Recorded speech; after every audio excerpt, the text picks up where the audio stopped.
playing in PvP or RVR for the time on out. And the time it took me to level, I remember moments at level 40 being in Muspelheim or in the forest beside it, or doing those things with a buddy of mine or whatnot. And that leveling experience that I had, you don't have it nowadays. It's just the rush to 50, go PvP, go get it done. It's like you don't even enjoy the game, and it goes back to, like you said, the questing. Nowadays, it's like space barring. You jump into a quest. Yeah. You don't even read the dialogue that somebody spent probably weeks or months or maybe even a year putting together this whole thing for you.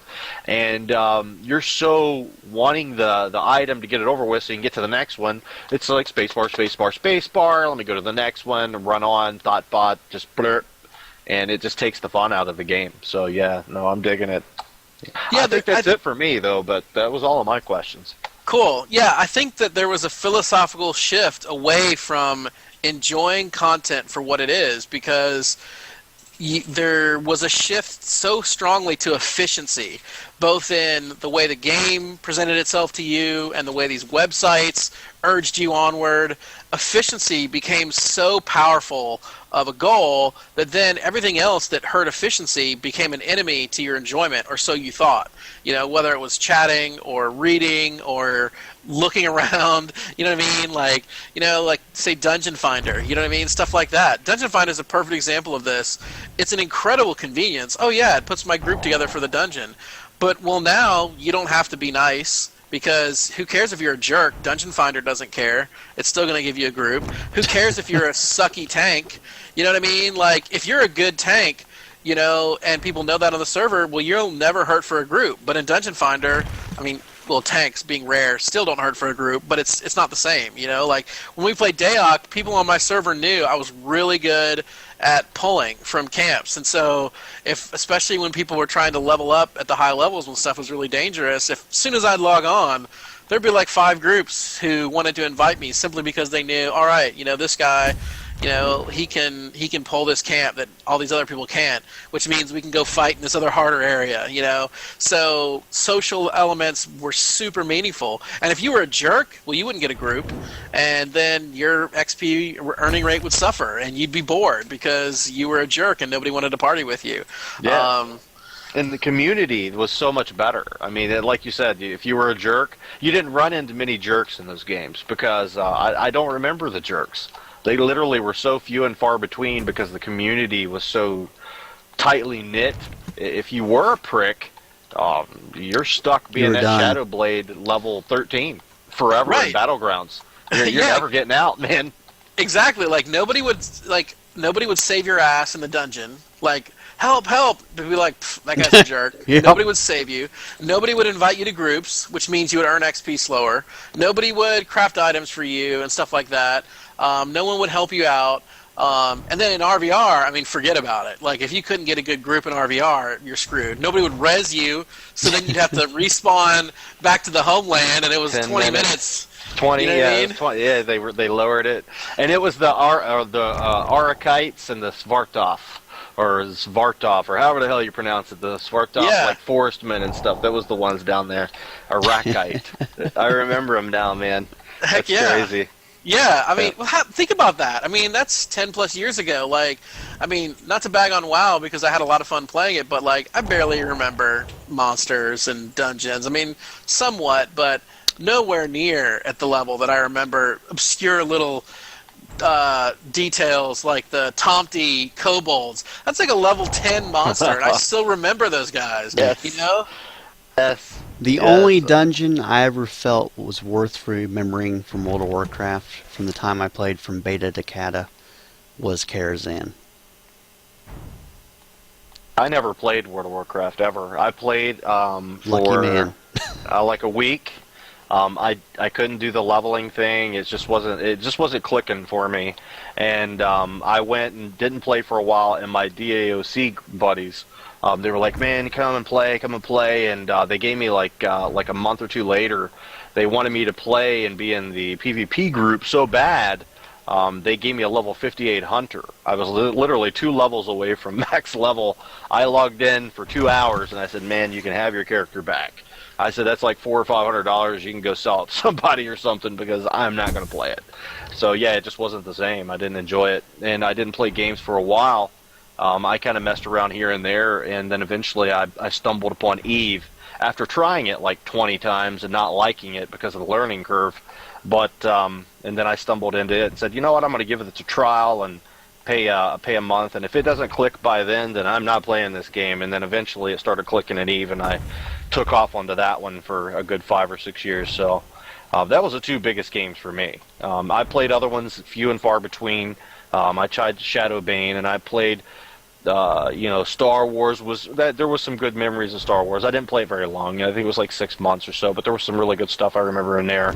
But overall, the two biggest impact, and I'm 37, would be definitely Dark Age and Eve. That's the two for me.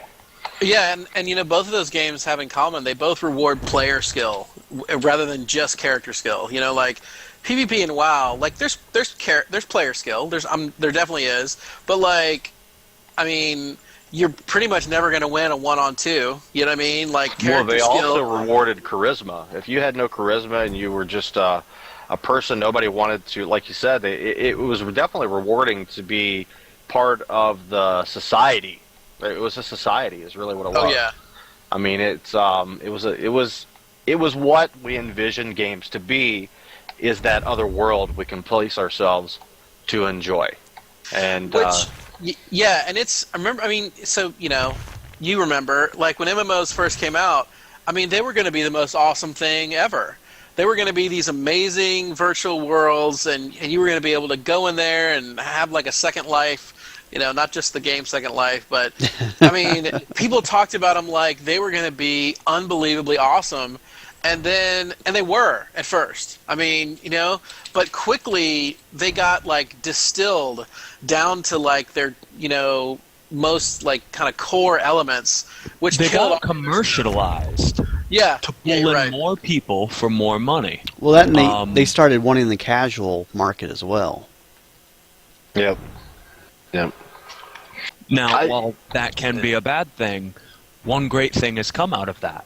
More people who never would have touched any of these games have become aware of them and are learning through meeting with people like Torpid, St. Killjoy, or even accidentally stumbling across or intentionally stumbling across Frog Dice, are learning about the golden age of games, or how great, for Torpid's father, how great turn-based combat or turn-based games are, and they have a craving for that.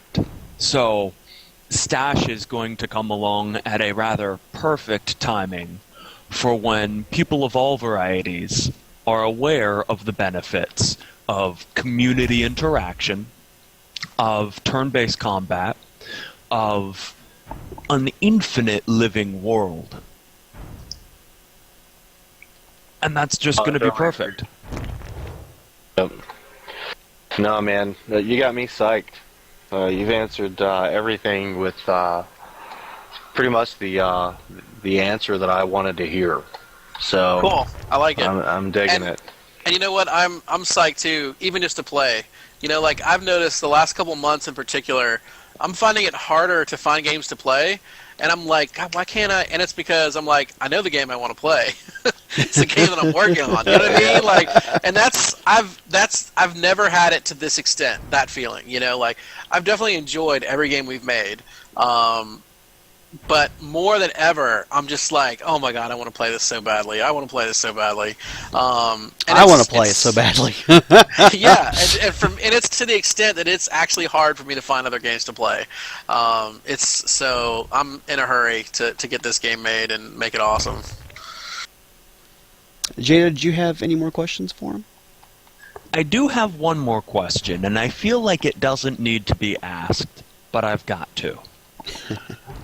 Group and party combat. Will it be in there, or is it going to be in there from the start? Oh yeah, definitely. Yeah, I mean you can play solo, but we have a six member party size. We don't really like how it's getting small. It seems like it keeps getting smaller. I don't understand. Like, what's going on?